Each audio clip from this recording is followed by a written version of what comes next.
नमस्कार दोस्तों, India speaks daily के अंतर्राष्ट्रीय न्यूज बुलेटिन में आपका बहुत बहुत स्वागत है। मैं हूं आपके साथ रति अग्निहोत्री। इस बुलेटिन में हम आपको लगातार जोड़ते रहेंगे देश और दुनिया से संबंधित तमाम खबरों के साथ और आपको बताते रहेंगे कि विश्व के बदलते भू राजनीतिक परिवेश में ये खबरें किस प्रकार से महत्वपूर्ण हैं। हमारा खास फोकस ऐसी खबरों पर भी रहेगा जो कि विश्व में भारत के बढ़ते भू राजनीतिक वर्चस्व को दर्शाती है। तो शुरुआत करते हैं आज के बुलेटिन से। आज के बुलेटिन में हम चर्चा करेंगे भारत और ब्रिटेन के द्विपक्षीय संबंधों के बारे में कि किस प्रकार से ब्रेक्जिट के बाद भारत और ब्रिटेन के जो द्विपक्षीय संबंध हैं वो बदल रहे हैं और उनके क्या क्या नए आयाम हैं। ब्रिटेन के प्रधानमंत्री बोरिस जॉनसन अगले महीने यानी अप्रैल में भारत आएंगे। बोरिस जॉनसन को भारत ने गणतंत्र दिवस के समारोह में मुख्य अतिथि के तौर पर सम्मिलित होने के लिए भी आमंत्रित किया था और जो आमंत्रण उन्होंने सहर्ष स्वीकार भी कर लिया था, लेकिन फिर ब्रिटेन में कोरोना वायरस की नई वेव के चलते उन्हें अपना भारत दौरा स्थगित करना पड़ा, रद्द करना पड़ा। और बोरिस जॉनसन ने तभी भी कहा था कि वो बहुत जल्द भारत यात्रा पर आएंगे और अब अप्रैल में बोरिस जॉनसन जो है वो भारत आ रहे हैं। आपको जानकारी के लिए बता दें कि जून में ब्रिटेन G7 शिखर सम्मेलन की मेजबानी कर रहा है और अतिथि देश के तौर पर भारत को भी इस सम्मेलन में सम्मिलित होने का निमंत्रण भेजा गया है। प्रधानमंत्री मोदी जून में इस बैठक में हिस्सा लेंगे। ब्रिटिश प्रधानमंत्री बोरिस जॉनसन की जो अप्रैल में भारत यात्रा होगी, ब्रेक्जिट के औपचारिक अग्रीमेंट के बाद से ये उनकी पहली महत्वपूर्ण विदेश यात्रा होगी। तो इस लिहाज से ये जो यात्रा है ये बेहद महत्वपूर्ण है, इसकी बहुत अहमियत है। यूरोपीय संघ से अलगाव का ये जो समय है ये ब्रिटेन के लिए कितना चुनौतीपूर्ण समय है, ये बात हम सभी जानते हैं, ये बात किसी से छुपी नहीं है। और यूरोपीय संघ का भू राजनीतिक परिवेश में जो महत्व है, जो यूरोपीय संघ है वो एक पूरा ब्रांड है भू राजनीतिक परिवेश में। और अब जो ब्रिटेन है, अब चूंकि ये यूरोपीय संघ की ब्रांड उसके पास नहीं रही, इस ब्रांडिंग से वो बाहर निकल चुका है, तो जाहिर सी बात है कि भू राजनीतिक परिवेश में जियोपॉलिटिकल डिस्कोर्स में अपनी अहमियत बनाए रखने के लिए, अपना महत्व बनाए रखने के लिए उसे नई ब्रांडिंग की जरूरत है। अब एक नए सिरे से ब्रिटेन को अपनी आइडेंटिटी, उसकी जो पहचान है भू राजनीतिक स्टेज पर, वैश्विक मंच पर, उसे दोबारा वो पहचान बनानी होगी। और इसीलिए इसी नई भू राजनीतिक ब्रांडिंग के लिए, वैश्विक मंच पर अपना महत्व बनाए रखने के लिए ब्रिटेन जो है वो भारत की ओर भी रुख कर रहा है और इंडो पैसिफिक क्षेत्र की ओर भी रुख कर रहा है। अब जो ब्रिटेन की जो नई पॉलिसी है उसमें इंडो पैसिफिक शब्द का बोलबाला है। ब्रिटेन की रक्षा नीति, विदेश नीति और विकास नीति को लेकर बोरिस जॉनसन ने ब्रिटिश संसद में एक नया डॉक्यूमेंट रिलीज किया, एक पॉलिसी रिलीज की है। और ब्रिटिश सरकार के अनुसार कोल्ड वॉर के, शीत युद्ध के बाद से लेकर अब तक ये जो है सबसे महत्वपूर्ण पॉलिसी डॉक्यूमेंट है ब्रिटिश सरकार का। और ये जो पॉलिसी है ये इस बात की एक विस्तृत रूपरेखा बनाती है कि अगले 10 सालों में वैश्विक मंच पर ब्रिटेन की क्या भूमिका होगी, इस भूमिका के क्या क्या आयाम होंगे। और इस पॉलिसी के अनुसार ब्रिटेन की साझेदारी अब इंडो पैसिफिक क्षेत्र के साथ खासा तौर पर बढ़ेगी। ब्रिटिश प्रधानमंत्री ने ब्रिटेन के हाउस ऑफ कॉमन्स में ये पॉलिसी रिलीज करते हुए कहा कि अब ब्रिटेन के जो आगे बढ़ने का रोड मैप है उसमें इंडो पैसिफिक के साथ उसके सहयोग को विशेष रूप से प्राथमिकता मिलेगी। जॉनसन ने इस डॉक्यूमेंट को रिलीज करते समय भारत का भी अलग से जिक्र किया कि किस प्रकार भारत विश्व का सबसे बड़ा प्रजातंत्र है और कहा कि उनकी जो आगामी भारत यात्रा है वो भारत और ब्रिटेन की जो मित्रता है उसका जो उद्देश्य है वो भारत से अपनी दोस्ती को और भी मजबूत करना है। तो ये जो ब्रिटेन अचानक से एशिया पैसिफिक की ओर रुख कर रहा है और भारत के साथ अपनी तथाकथित दोस्ती की बातें पूरे विश्व को कह रहा है, पूरे विश्व के सामने डंका बजा रहा है कि भारत से कैसे उसकी मित्रता है, उसके पीछे आखिर वजह क्या है। उधर चीन के साथ ब्रिटेन के संबंधों में भी खासा तनाव चल रहा है। हांगकांग मुद्दे को लेकर दोनों के बीच मतभेद है, तो एक दूसरे के मीडिया पर भी दोनों देशों ने, ब्रिटेन और चीन ने धावा बोलना शुरू कर दिया है। दोनों देश, ब्रिटेन और चीन जो है वो एक दूसरे के मीडिया को प्रतिबंधित करने पर, बैन करने पे लगे हुए। तो इंडो पैसिफिक में जो ब्रिटेन की बढ़ती दिलचस्पी है, जाहिर सी बात है कि जहन में ये बात आएगी और ये कयास लगाए जा रहे हैं कि कहीं ना कहीं जो चीन के साथ उसके बढ़ते मतभेद है, उसकी जो बढ़ती दूरियां हैं, वो इंडो पैसिफिक के साथ जो अब उसकी बढ़ती नजदीकियां है, उसके पीछे यही मुख्य वजह है।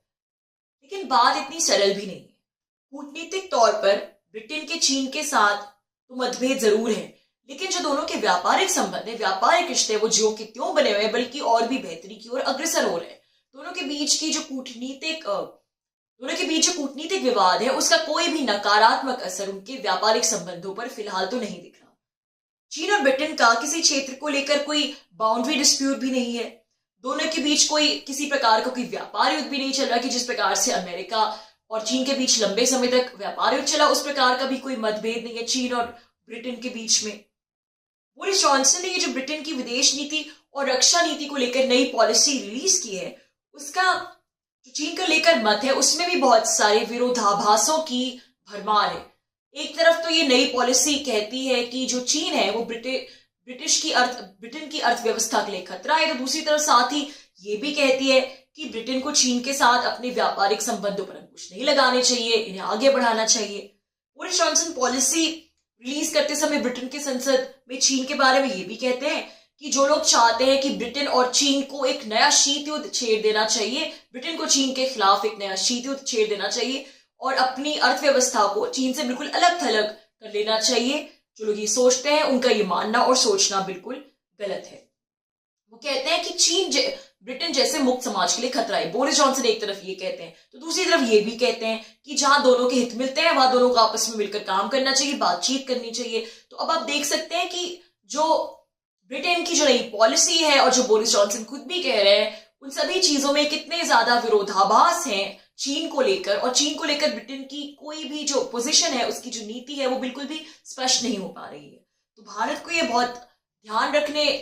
इस बात का बहुत ध्यान रखना होगा कि जब ब्रिटेन के साथ अपने कूटनीतिक संबंधों को भारत आगे बढ़ाता है, तो उसे अपने जहन में, अपने दिमाग में ये बातें रखनी होंगी, इन बातों को बिठाना होगा कि जिस प्रकार से चीन को लेकर अमेरिका भारत का साथ दे रहा है, उसने दिया है, फिर आगे भी दे सकता है, उस प्रकार से शायद ब्रिटेन ना दे, क्योंकि ब्रिटेन के जो व्यापारिक हित है वो चीन के साथ जुड़े हुए, और व्यापारिक मोर्चे पर ब्रिटेन ने चीन के खिलाफ कोई भी धावा नहीं बोला है, बल्कि अपने व्यापारिक हितों के चलते उसने चीन को लेकर अपने पैतरे बदल दिए हैं, अपने सुर बदल दिए हैं ब्रिटेन ने। और बोरिस जॉनसन जिस प्रकार से ब्रिटिश पार्लियामेंट में बोल रहे हैं, ब्रिटिश संसद में बयान दे रहे हैं, तो कहीं ना कहीं वो चीन के साथ आगे बढ़ने की बात भी कर रहे हैं। और जैसा कि हम जानते हैं कि जहां बात भारत के हितों की है, वहां ब्रिटेन का ट्रैक रिकॉर्ड कोई बहुत अच्छा नहीं है। ब्रिटेन की संसद में आए दिन भारत के आंतरिक मुद्दों पर विमर्श होता रहता है और भारत सरकार के विरुद्ध बातें की जाती है। तो ब्रिटेन और इंडो पैसिफिक की ओर लौटते हुए, इंडो पैसिफिक क्षेत्र में ब्रिटेन की अचानक इतनी रुचि क्यों हो गई, ब्रिटेन को अचानक इस मुद्दे से इतना मोह क्यों हो गया? इसके पीछे दो वजह है। पहली तो ये कि यूरोपीय संघ के अलगाव के बाद ब्रिटेन को, जैसा कि हमने कहा, भू राजनीतिक मंच पर अपनी प्रासंगिकता बनाए रखने के लिए कोई ना कोई मुद्दा चाहिए, कोई कार्ड चाहिए, क्योंकि जो यूरोपीय संघ का कार्ड था वो तो उसके हाथ से छूट गया है, इसलिए इंडो पैसिफिक का मुद्दा उसके लिए एक नया कार्ड है। और जैसा कि हम जानते हैं कि जिस प्रकार से क्वाड का महत्व बढ़ रहा है, हाल ही में क्वाड का शिखर सम्मेलन भी हुआ पहली बार, तो क्वाड का जो भू राजनीतिक वजन है, इसकी जो जियोपॉलिटिकल इंपॉर्टेंस है, वो दिन ब दिन बढ़ती जा रही है और ब्रिटेन ये बात अच्छी तरह से जानता है, इसलिए इंडो पैसिफिक मुद्दे के साथ जुड़कर वो अपनी भू राजनीतिक अहमियत भी बनाए रखना चाहता है। और दूसरी वजह जो है वो व्यापारिक और आर्थिक है, और यही सबसे बड़ी असली वजह है शायद।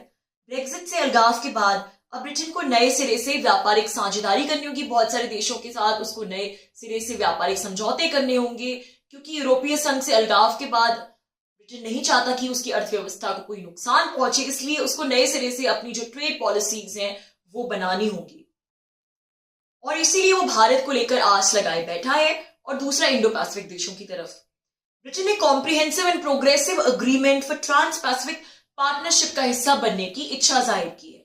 इस ट्रांस पैसिफिक व्यापार संधि में सम्मिलित होने की इच्छा ब्रिटेन ने औपचारिक तौर पर जाहिर की है। 11 देशों के बीच का ये व्यापार समझौता है, जिसके अंतर्गत इन सभी देशों के आपसी व्यापार पर 95% तक के टैरिफ्स हटा दिए जाएंगे। इस समझौते में जापान, कनाडा, ऑस्ट्रेलिया, न्यूजीलैंड और सिंगापुर सरीखे देश शामिल है, तो ब्रिटेन भी इसका हिस्सा बनना चाहता है इस ट्रेड ग्रुपिंग का।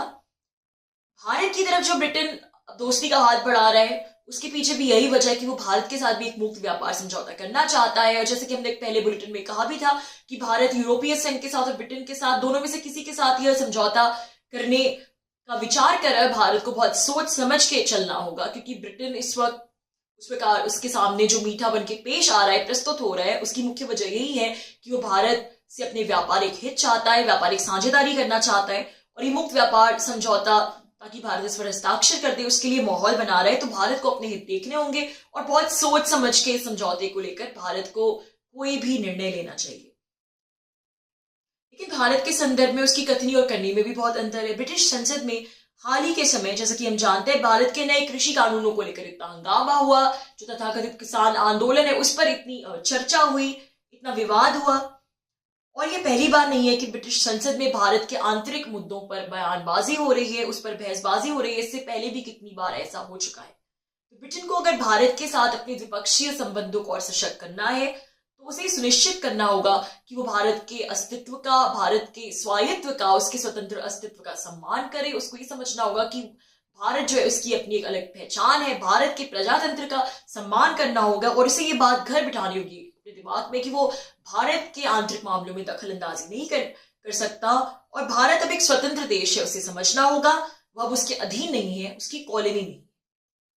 ब्रिटेन में जो भारतीय छात्र पढ़ते हैं उनको जिस प्रकार का अपमान सहना पड़ता है, कभी कभी जो ब्रिटेन में रेसिज्म का मुद्दा है भारतीयों के विरुद्ध, ये भी एक बहुत ही बड़ा मुद्दा है और इसको भी अब ब्रिटेन को एड्रेस करना होगा। इन सब मुद्दों से अब ब्रिटिश सरकार बच नहीं सकती, आमने सामने बैठ के बातचीत करनी होगी। इन सब मुद्दों को ब्रिटेन को सुलझाना होगा अगर वो भारत के साथ अपने द्विपक्षीय संबंधों को आगे ले जाना चाहता है तो। और भारत को भी ये विचार करना होगा कि जहां बात ब्रिटेन के साथ उसके संबंधों की है तो भारत को ये देखना होगा कि उसके व्यापारिक हित भी जहां पूरे होते हैं वो तो अच्छी बात है, लेकिन भारत को अपने दिमाग में ये बात रखनी होगी कि ब्रिटेन की जो कथनी है और उसकी करनी है उसमें बहुत अंतर है। इसलिए भारत को ब्रिटेन से सावधान भी रहना होगा।